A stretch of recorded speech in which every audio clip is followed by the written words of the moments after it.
Hi guys. So welcome back to my channel. Today I am actually interviewing Rachel Hopkins, who I have known for 5 years, six, I don't know. It's been a while. I didn't actually count, but we met. So I'll give a little bit of an intro as to how we met. I actually was seeing a therapist and I had mentioned an interest in learning to be a life coach. And she said, "Hey, I happen to know somebody who is studying that or becoming a life coach right now. Would you like to talk with her?" And so I was like, "Yes." So that was Rachel. And we ended up talking on the phone about like a life coach career. But then she ended up actually coaching me.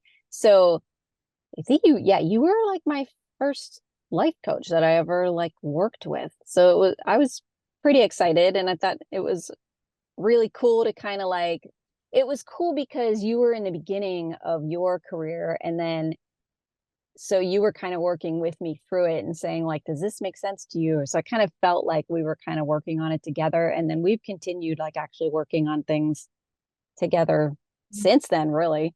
Yeah. um so welcome to my channel, Rachel. Thank you. Thank you. I'm actually really excited to be here. Yeah, I'm excited too.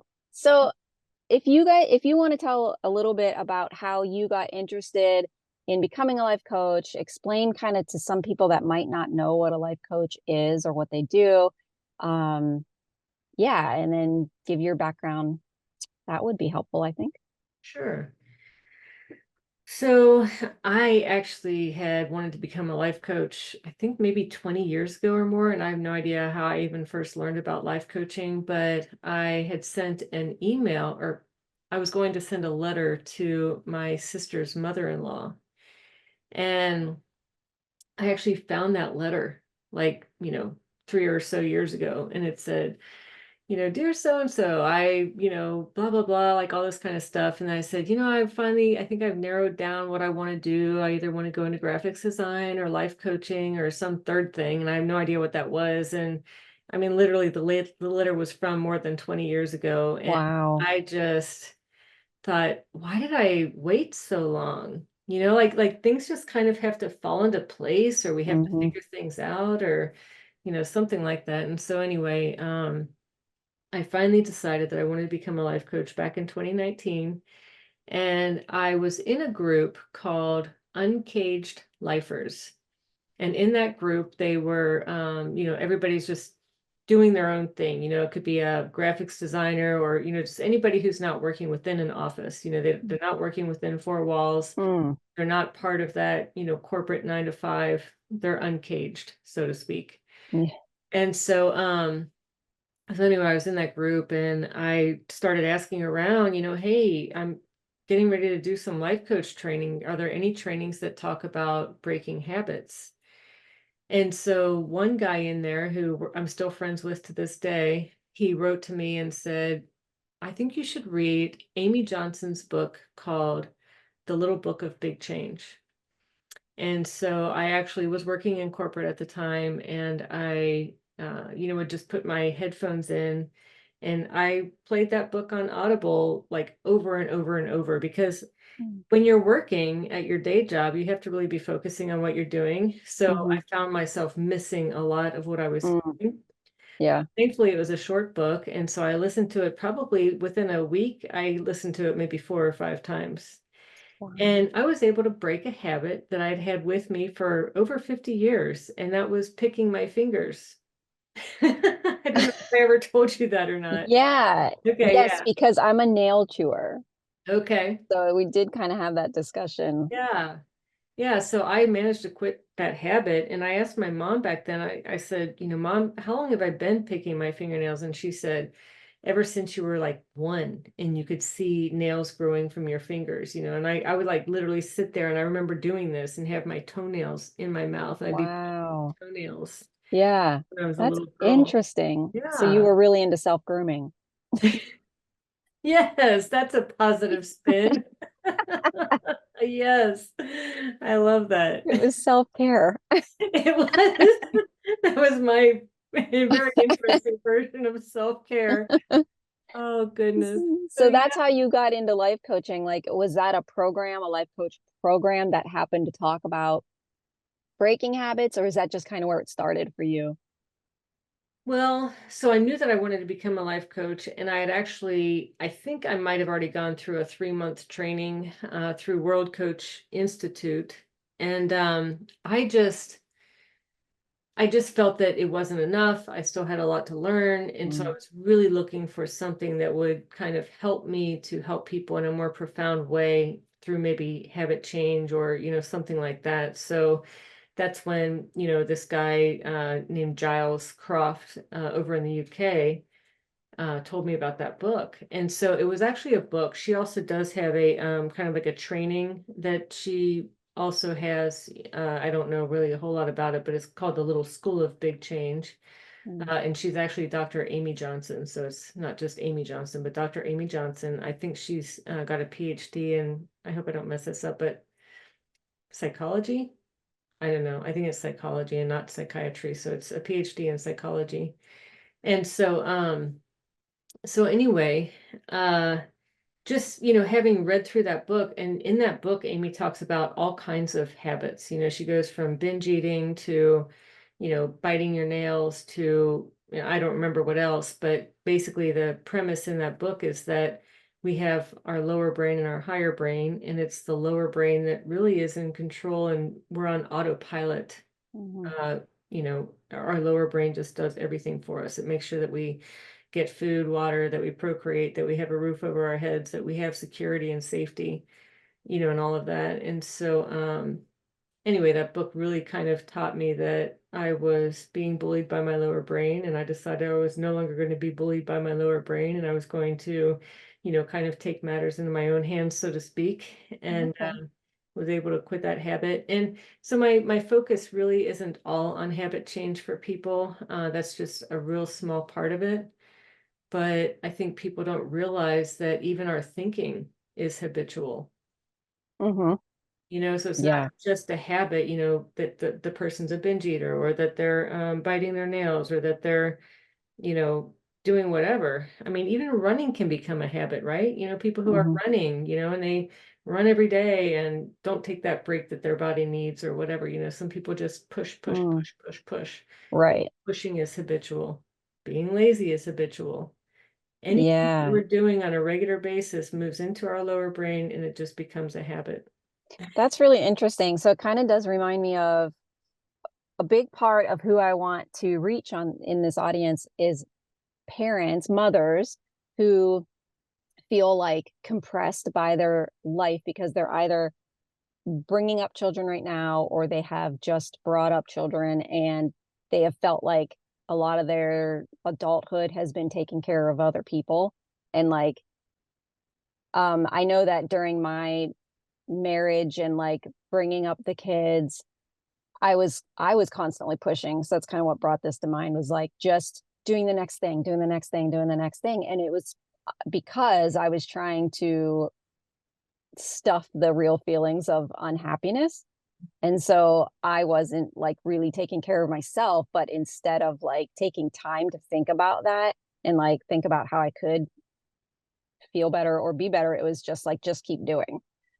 And Yeah. so I think that's kind of a good segue into when I started working with you. There was a worksheet that I remembered and it came to mind and it's called, well, it was something like what lights you up. I don't remember the exact name, but basically it had, and you can like correct me if I'm wrong, but basically it was about figuring out like if you aren't doing anything for yourself, what would you even want to do? So I know that there's like a lot of women out there that are, they might not have hobbies anymore. They may have lost them. They may have lost literally like maybe who they are. They don't even know who they are anymore because they're just they've been taking care of other people for so long that they kind of just let that part of themselves go. So I kind of wanted to, yeah, I wanted to talk to you about that today. And I feel like there's so many things that we could talk about and like, end up on different, but so I'm sure I'm going to have you back on this channel and we'll talk about like other things. But today, if we can just talk a little bit about that and like what your thoughts are on if somebody were to come to you and say like, So I just feel like I'm in a rut and I don't even know what I enjoy about life anymore. How would you help them? So, we would explore that first and then maybe find out when was the last time that they did feel that, Mm. something in their life lit them up and, to explore what that was and, why did they feel lit up by that particular, event or thing that they were doing or hobby or whatever it was. And then, you know, knowing that, let's see. So, I mean, it can be fairly easy for some of us to fall into a rut. And then just, from things that I've learned and understand, it seems that our brain isn't interested in finding out how to get ourselves out of that rut. Rather, our brain is just wanting to maybe take the path of least resistance, Hmm. stay comfortable, that kind of thing. So our higher brain wants to get out of the rut. It wants to get unstuck. Maybe it's our lower brain that says, you know what, hey, we like this lifestyle. Now let's not shake things up. Because it's keep trying to keep you safe. And what Yes. it knows as safe is like what currently has been keeping you safe. So it's just like just keep doing what you're doing. Yeah, exactly. So I think, part of this is exploring what kinds of things do you think would light you up at this point in your life? And, what has lit you up in the past? And, what are your obstacles? What obstacles are you facing to getting to where you'd like to be? And resistance to doing different things. What would be an example of resistance? So, an example of resistance, well, some people are really in touch with their feelings, and other people are more in touch with their thinking. The resistance from a feeling, you could say, well, I really want to try this thing that I haven't done, and maybe it'll help me get out of this rut that I've been feeling. Well, if as soon as you have that thought that you want to try this new thing, and then you feel this sudden, Scared. yeah, like pain, or it's not really a physical pain, but you might feel something physically, either in your chest or in your stomach, or, maybe in your head, or, your legs wanting to back you away, Hmm. figuratively from whatever it is that you were just thinking about doing.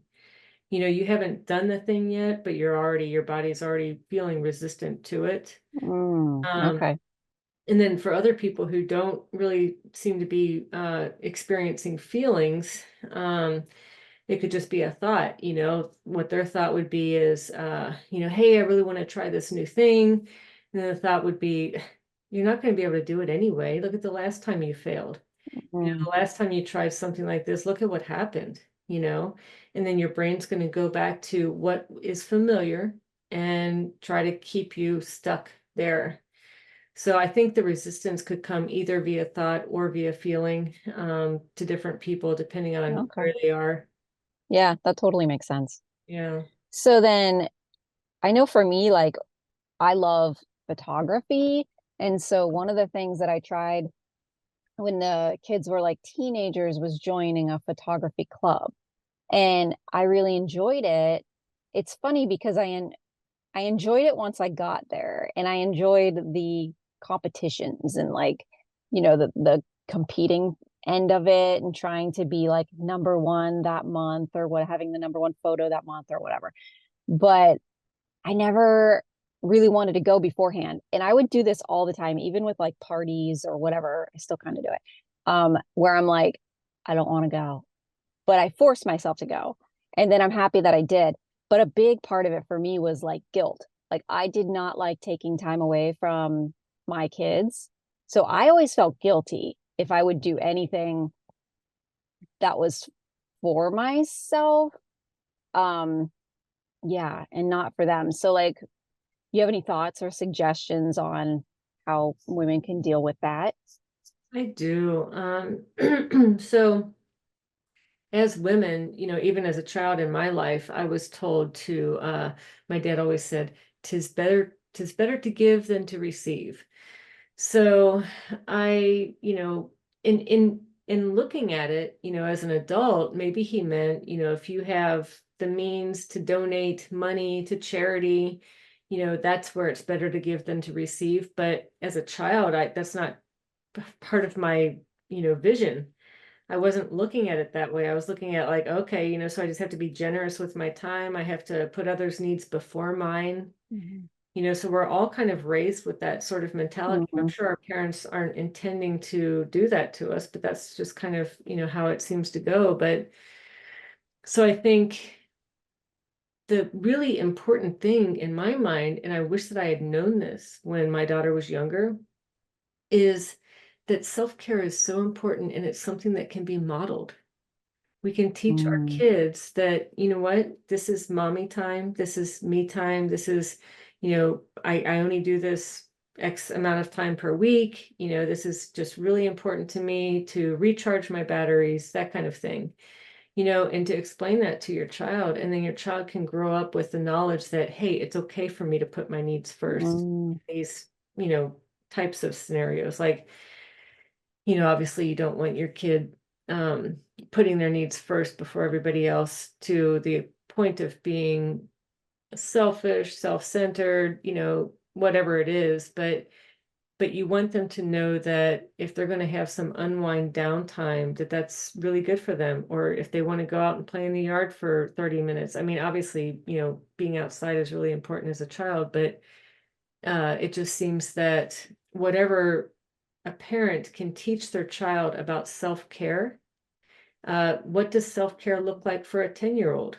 What does self-care look like for a 15-year-old? What does self-care look like for a 5-year-old, Mhm. I mean, and then have that parent teach that child about self-care. And then the parent, it's just it's like it's like having people get used to the word, depression or therapy or, whatever. There's no negative, oh my gosh, that person's depressed. It's not like that. The person has something, going on in their, body and in their mind, and that needs to be dealt with. It needs to be handled. Let's make these things more common, that Right. way people aren't looking at somebody like they have two heads. So if we make more common the term of self-care, a child can grow up knowing about self-care and the importance of it because the parent modeled it. So I think there's so many Yeah. parents who are afraid to do it, and they just need to for themselves and for their children. I love that. I love like the way you just kind of like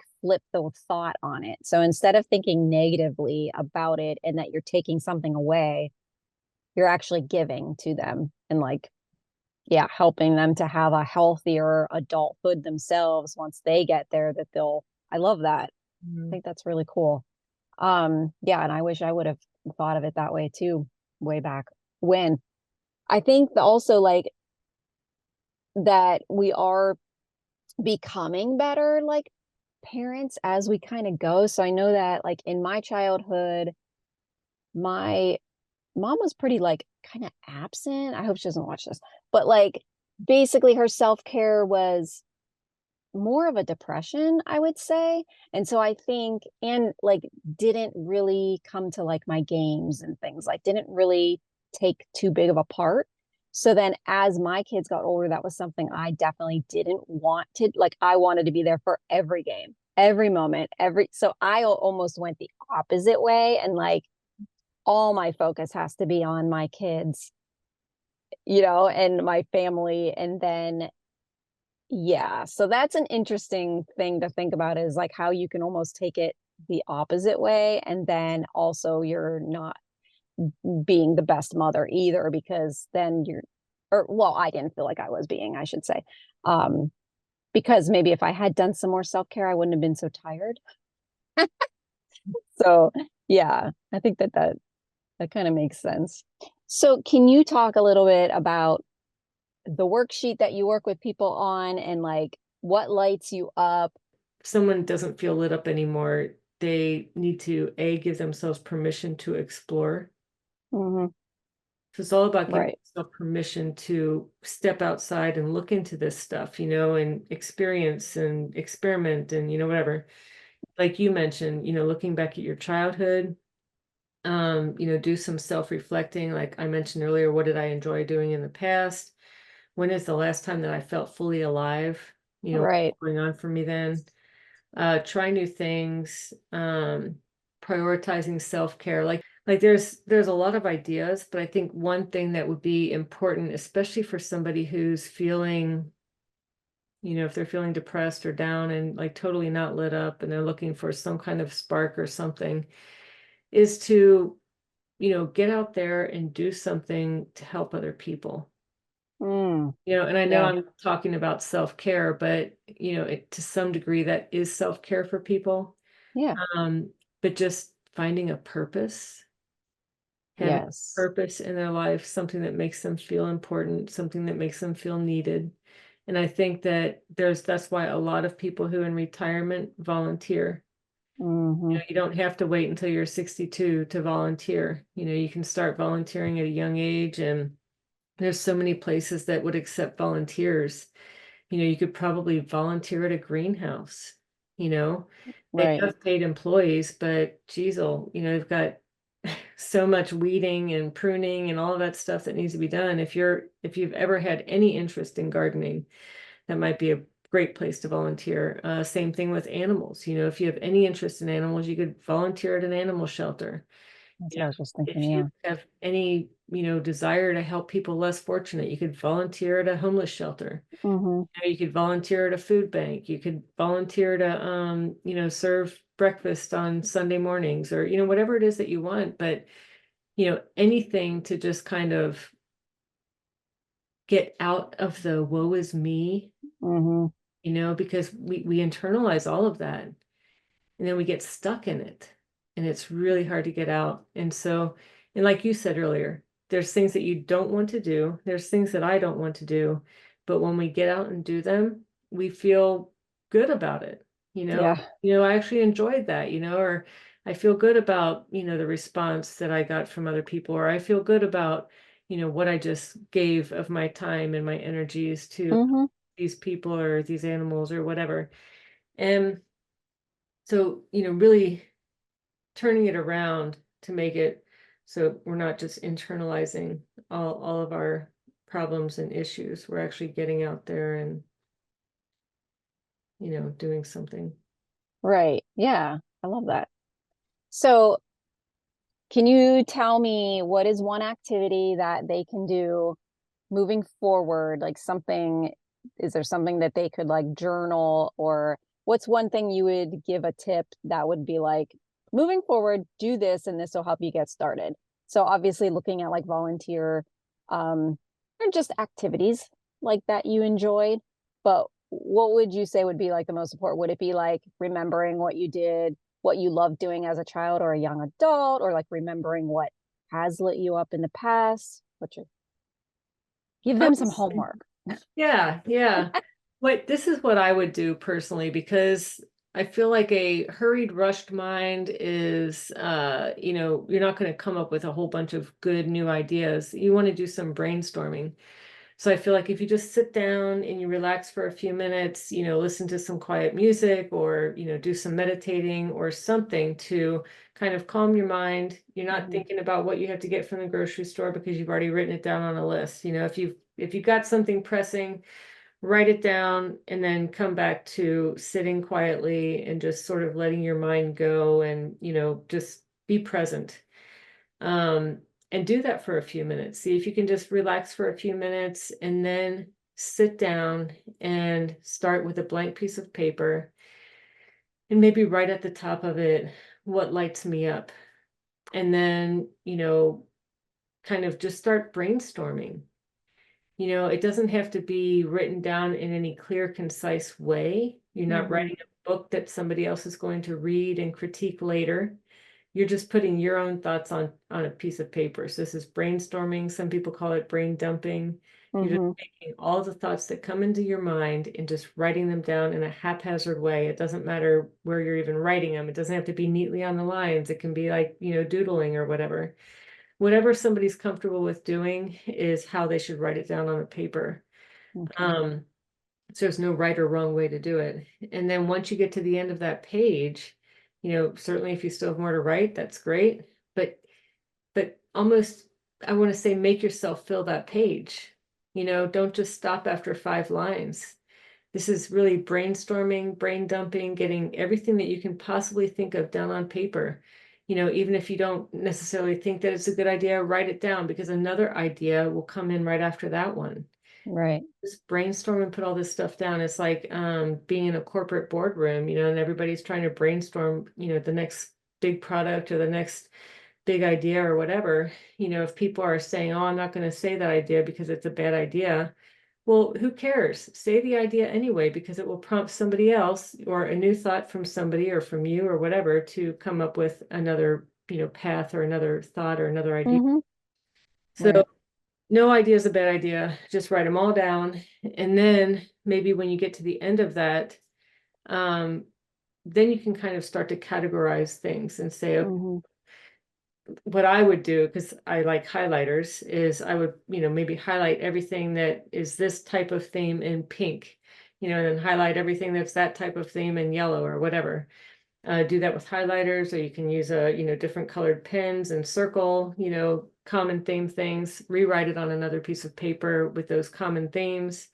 Maybe take out what you absolutely just would never really want to do. You just were brainstorming and you really don't want to ever do that. That's fine too. Um, but then get them into different categories and then, sit with it for a day or two. You don't have to Mm-hmm. run out today, this very minute and do something, but you can if you want to. But otherwise, just sit with it for a couple of days and, marinate on it, and just see Yeah. how these thoughts are and maybe new things come to you and just allow that exploration. I think like we said earlier, it's just important to give yourself permission. I think people don't give themselves permission to do anything, and this is all part of self-care and looking into what lights you up. And it could just be seeing a sunset every night, or it could be volunteering, or it could be any number of things. And these things don't have to cost money. They can all be free to, Right. I mean, certainly there Yeah. might be some ideas that you come up with that cost money, but, or our audience, whoever comes up with these ideas, some of them might cost money, but that's not the whole point. The point is just to find what lights you up, something that you can do either weekly or monthly or daily, depending on what it is, that just brings joy to you, makes you feel good. Yeah. I love that. Yeah, Thank you. you're welcome. I think this is going to be really helpful for people that are, yeah, kind of just feeling like a little bit down and like they're just not sure where to go or what to do to help themselves feel a little bit more lively and happy. So I think that was really good information. Um, so end this, I want to ask you what if you're reading a favorite book right now or listening to something, what is it? And yeah, tell us a little bit about it. So right now I am listening on Audible to a book called Mindset, and it's by a woman named Carol S. Dweck. I think it's Mm. Weck, but it's either Dwek or Dweck. But anyway, what I do is I listen to a book on Audible, and then if I like the book enough, then I'll buy it. I've done the same thing. Yeah. Yeah, and have it in my house as a reference, something that I can go back to and, write in if I want to or whatever. I know some people don't like to write inside of a book, but I don't generally get rid of my books, so I write in Right. them and, make them mine. Um, but it's a really interesting book because it's about having a um, having a growth mindset.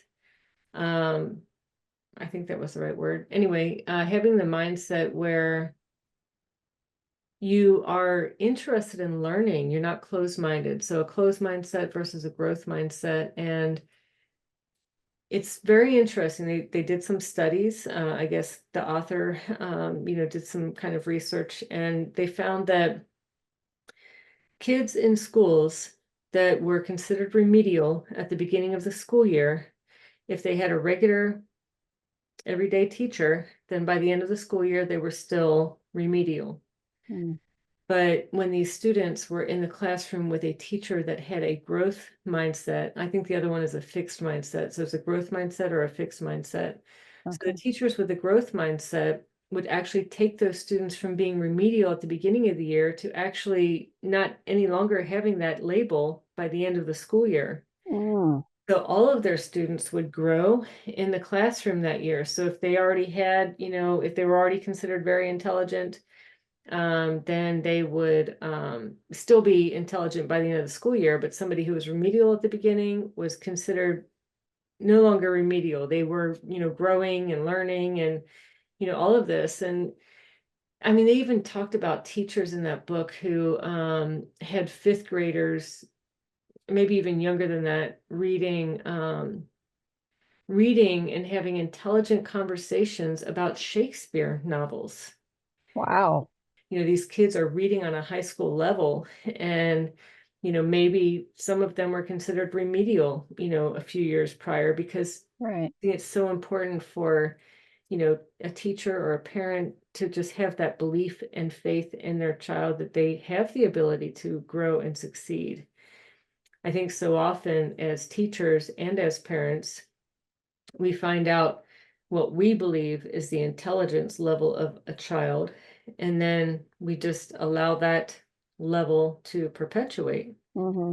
There's nothing that says it has to stay that way. We just kind of are in our own minds thinking that that's how it is and that's how it's going to be. And that is obviously not true. When you read this book, it's just fascinating. Yeah, that sounds really cool. I can definitely see how, even for myself, like having people, so it's kind of like surrounding yourself with a good team of people or just people that help you to grow. Because when you're with someone who maybe doesn't believe in you, then I tend to not believe in myself as well. It's sad that we do that, but I think that that's the truth. And so I can be lit up by other people believing in me, and then I open myself up to believe in myself more and to grow. So it is interesting that we like kind of do that for each other. So I could totally see how having teachers or parents with who do have growth mindsets and they are being okay with change and like trying to be as okay with change as they can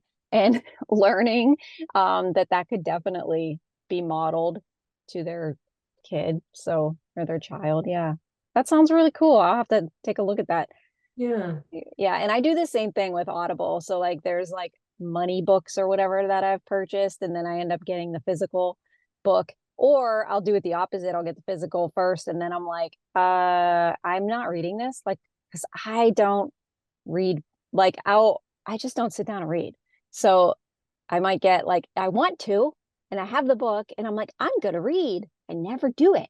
So like if I do go to read, it's usually before bed, and then I'll get like 4 pages in, and I'm like, all right, well, now I'm sleeping. So it literally could take me 6 months to read a book.